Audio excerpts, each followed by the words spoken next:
il grande sogno, già l'ho detto, è cercare, io mi vedo giocando in Serie A col Padova e non è una cosa per vendere fumo, io punto al massimo, io non vengo qua a passeggiare né capito, a conoscere la città e stare qua fermo seduto ma in panchina, io vengo a giocare, dare il massimo, cercare di apportare il mio e portare il Padova al massimo livello. È diretto il Papu Gomez, è arrivato a Padova per restarci e per portare il biancoscudo in Serie A.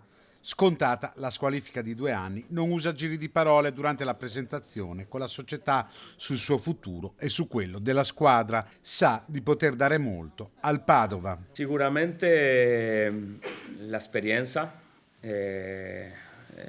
tutti questi anni che ho vissuto al primo livello calcistico.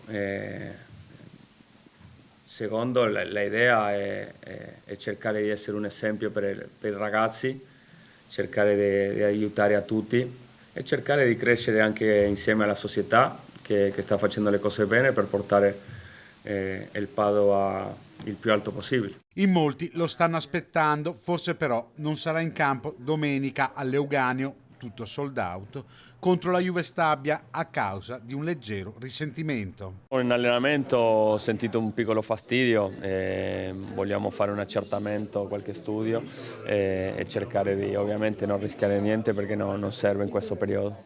La idea è tornare ovviamente al massimo, al 100%. Il campione del mondo argentino già da mesi è arrivato in città, una città che lo ha accolto e celebrato con affetto e che Gomez ricambia. Padova è innamorata di te e tu sei innamorato di Padova. Sì, bueno, sarà allora un amore a lungo termine.